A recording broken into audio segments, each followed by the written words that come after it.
మన ఆయన తక్కువ కాదు, మనం చాలా గొప్ప. కాబట్టి మీకు మీ పేర్లు తెలియక మన వాళ్ళు ఇంత గొప్ప వాళ్ళు లేరేమో అని అనుకుంటున్నారు. మన వాళ్ళనే చాలా గొప్ప వాళ్ళు ఉన్నారు. ఎవరైతే అగ్రవర్ణాలు అనుకుంటున్నారో వాళ్ళకి ఏ దేవుడు కూడా ఇప్పుడు కూడా వరం ఇవ్వలేదు.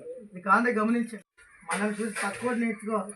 మనం ఎప్పుడైతే నీరసంగా ఉంటామో కొన్ని శక్తులు మన దగ్గరికి వస్తూ ఉంటాయి. ఇలా చేస్తే బాగుంటుంది, అలా చేస్తే బాగుంటుంది అని చెప్పేవాళ్ళు. ఒకరికి ఎప్పుడు అవకాశం ఇవ్వకూడదు. సరే, ఈ విషయాలు ఎవరైనా చెప్పారా? చెప్పరు. మన ఇంట్లో ఒక తులసీదాస్ పుట్టాడు, మన ఇంట్లో ఒక కనకదాసు యొక్క భక్తికి ఇది వెనకతలుండి 8 సంవత్సరాలు తపస్సు. ఇప్పటికీ ఉంది ఆ దేవాలయం కర్ణాటకలో.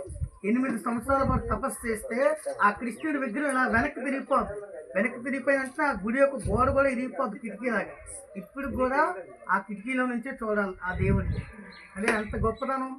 మన వాళ్ళకి అంత శక్తి వస్తుంది తపస్సు చేస్తే. ఇంకా మీకు తెలియదు అరుంధతి మాతని దర్శనం ఇది అందరికీ తెలియాలి.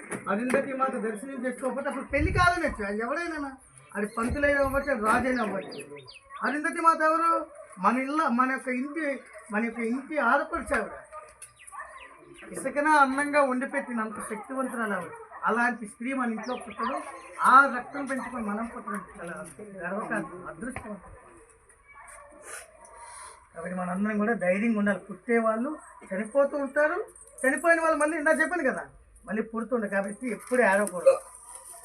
దేవుడే చెప్పారు ఏమని? వేదాల్లో ఉంటారు, దేవో దుర్బల ఘాతక అంటే అర్థం ఏంటి? నువ్వు దుర్బలంగా ఉంటే నాకెందుకు అవసరం? నువ్వు నీరసంగా ఉంటే నాకెందుకు అవసరం? నువ్వు అజ్ఞానంతో నువ్వు జ్ఞానంతో ప్రతిదాన్ని గ్రహించుతూ ఉండాలి. అప్పుడు నీ పట్ల నేను విశ్వాసంగా ఉంటాను. కాబట్టి మనం ఎప్పుడు ఏడవకూడదు. 1 గంట అయింది కదా భోజనం ప్రారంభం.